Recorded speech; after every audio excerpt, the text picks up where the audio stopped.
Okay. Good morning, everybody. Happy Monday.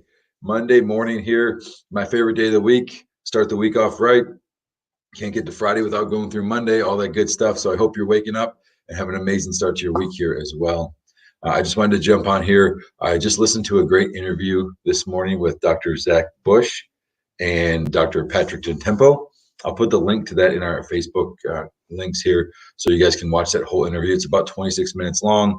It goes into kind of the RNA, DNA, viruses. So it's got some medical language in there, but you don't really need that background. It does start to make sense. But the reason I wanted to share this with you is because the world we live in right now, we all seem to be afraid of viruses. And that's really what they're talking about in this interview. Should we be afraid of viruses? Is it something you really should have concern about? And the answer is maybe, depending on how you're taking care of yourself and how you're taking care of the environment. But he talks about the amount of viruses in the world right now. The amount of viruses. Think about this. This is the number he gave. 10 to the 31 is the amount of viruses that are in our environment. An inconceivable number. They talk about it. It's an inconceivable number. That means the number the way they try to justify this is think of every star in the known universe. Every star in the known universe. There's 10 million more viruses than that. That's a lot. That's what's in our water. That's what's in our air. That's what we're exposed to every day. Amazing. So if we're going to be afraid of viruses, we are going to have a tough time getting through life because there's billions and trillions and 10 to the 31 viruses, more viruses, 10 million more viruses than stars in the universe. So we've got to figure out, how do we coexist with these? How do we live with these? The reason why viruses become a problem is they're a part of our adaptation, is what they talk about in the interview.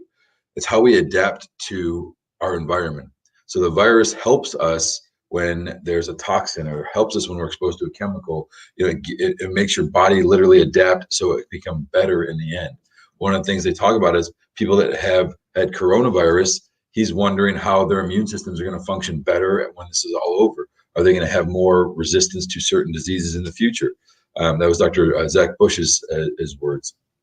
So I just encourage you to watch this interview. Hopefully that sinks in. Hopefully it makes sense. If we're afraid of every single virus, bacteria, something in the world, if we're trying to hide and cover it up, we're never going to get anywhere. We've got to strengthen our bodies to live in the environment that is it's just reality. It's full of viruses. It's full of bacteria. Eat healthy, exercise, go to the chiropractor and get adjusted. Your spine's the most important thing you have. What's your mindset like? Are you toxic? Do you live in a toxic environment? Take control of these things, and that's how you're able to coexist in the world that we have, and we can move on, make it a better place for us, for our families, for the future. I hope that helps. God bless. Look for that interview link in the Facebook comments. I'll put that up there. If you have a chance to watch it, please ask me questions anytime. Happy to take care of you guys. We'll see you this week in the office. God bless.